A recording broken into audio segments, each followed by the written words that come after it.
நம்ம முதுகெலும்புக்கும் வாக்கிங்க்கும் என்ன கனெக்ஷன் அப்படிங்கிற பற்றி ஏற்கனவே நான் வீடியோ அப்லோட் பண்ணியிருக்கேன்.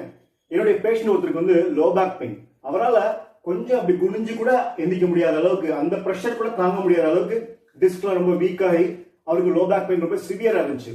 ஸோ அவர் எப்படி எந்திப்பாருன்னா, கைகளை அப்படி ஊனி உடம்ப ஸ்ட்ரைட்டா வச்சு எந்திப்பாரு. ஸோ அந்த உடம்ப ஸ்ட்ரைட்டா வச்சு எந்திக்கிறது வந்து ரொம்ப ஃபால்ட்டியான மெக்கானிசம்.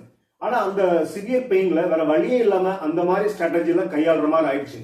இந்த வீடியோல அவருடைய பேக் பெயின்னால அவருடைய வாக்கிங் எப்படி அஃபெக்ட் ஆச்சு, அது இம்ப்ரூவ் ஆச்சா, எவ்வளவு இம்ப்ரூவ் ஆச்சு அப்படிங்கிற பற்றி பேச போறேன். இந்த பேஷண்டோடைய பாடி வெயிட் வந்து 90 கிலோ, அவருடைய ஹைட் வந்து 180 சென்டிமீட்டர்.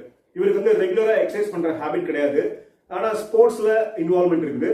ஸோ ஸ்போர்ட்ஸுக்கு தேவையான அளவுக்கு உடற்பயிற்சி சப்போர்ட் இல்லாதனால அவருக்கு மேபி அந்த ஸ்போர்ட்ஸ் மூலமா கூட அவருக்கு இந்த பெயின் வந்துருக்கலாம்.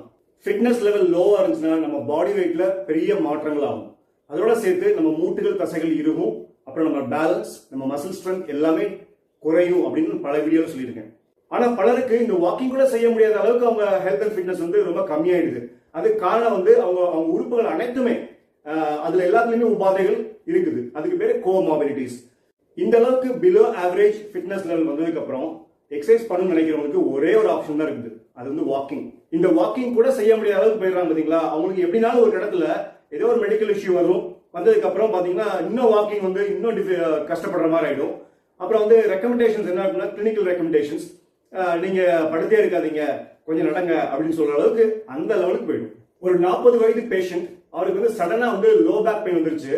அவர் வந்து ஆம்புலன்ஸ்ல தான் ஹாஸ்பிட்டல் கூட்டு போற அளவுக்கு பாடி ஒரு பொசிஷன்ல போய் லாக் ஆயிடுச்சு. அதுக்கு மேல வந்து அவரால் உட்காந்து நிமிரவே முடியல, மல்லாக்க படுக்க முடியல, குப்புற படுக்க முடியல, சைட்ல தான் படுக்க முடியும். ஸோ ஸ்ட்ரெச்சர்ல தான் ஹாஸ்பிட்டல் கொண்டு போக முடியும் அப்படிங்கிற அளவுக்கு திடீர்னு ஒரு லோ பேக் பெயின் வந்துருச்சு. ஸோ அவங்க அந்த பேஷண்ட் கெஸ் பண்ண விஷயம் என்னன்னா, அவங்களுக்கு ஏற்கனவே கிட்னில ஸ்டோன் இருந்திருக்கு. ஸோ அந்த பெயினா இருக்குமோ அப்படின்னு சொல்லி நினைச்சிட்டு இருந்தாங்க. ஆனா நான் வந்து பார்க்கும்போதே சொல்லிட்டேன், அவங்களுக்கு வந்து லோ பேக் பெயின்ல தான், லோ பேக் ரீஜன்ல தான் டிஸ்க், இந்த முதுகெலும்புல தான் பெரிய பிரச்சனை இருக்க மாதிரி தெரியுதுன்னு சொல்லி அப்புறமா கிளினிக்கல் இன்வெஸ்டிகேஷன் பண்ணி பாக்குறப்போ, இந்த ஸ்கேனிங்லாம் பாக்குறப்போ முதுகெலும்புல தான் பிரச்சனை. அந்த முதுகெலும்புக்கு நடுவில் இருக்க அந்த டிஸ்க்லாம் வந்து கொஞ்சம் வெளியில வந்துருச்சு, முதுகெலும்போட பொசிஷன்லாம் மாறிடுச்சு, அது பேர் ரெட்ரோலிசிஸ்.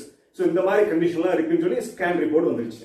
இந்த பேஷண்ட்டுக்கு நான் நிறைய எக்ஸாமினேஷன்ஸ் பண்ணேன், நிறைய மூவ்மெண்ட்ஸ், நிறைய பாஸ்டர்ஸ் எல்லாம் டெஸ்ட் பண்ணி பார்த்தேன்.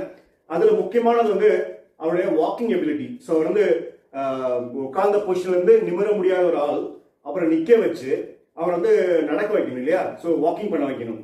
ஸோ வாக்கிங் பண்றப்போ அந்த இனிஷியல் ஸ்பீட் எப்படி இருக்குன்னு பார்த்தா, முதல்லலாம் வந்து நிக்கவே முடியல, வாக்கர் சப்போர்ட்ல நடக்கிற மாதிரி இருந்துச்சு. அப்புறம் கொஞ்ச நாள்ல ஒரு ஃபியூ டேஸ்ல வந்து இண்டிபெண்டா எந்த வாக்கர் சப்போர்ட் இல்லாம நடக்கிற மாதிரி ஆச்சு. அந்த டைம்ல நான் வந்து வாக்கிங் ஸ்பீடை செக் பண்ணேன். அப்போ வந்து அவரோட ஸ்பீடு வந்து ரொம்ப லோவா இருந்துச்சு. அதாவது ஒரு மணி நேரத்துல 3 கிலோமீட்டர் போற அளவுக்கு தான் அந்த ஃபிட்னஸ், அந்த ஸ்பீட் இருந்துச்சு. ஸோ அவரோட வயசுக்கு, அவர் 40 வயசு ஆன் இல்லையா. ஸோ அது வந்து அவரோட ஏஜுக்கு வந்து அது லோ வாக்கிங் ஸ்பீட். நான் வந்து கையை வச்சு எந்த ட்ரீட்மெண்ட்டும் பண்ணவே இல்லை.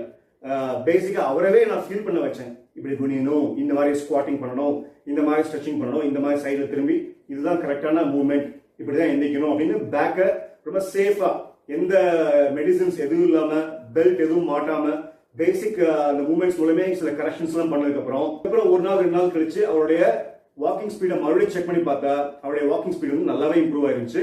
அது ஒரு ஆவரேஜ் வாக்கிங் ஸ்பீட், அதாவது ஒரு மணி நேரத்துல 5 கிலோமீட்டர் போய் சேர்ற அளவுக்கு அந்த ஸ்பீடு.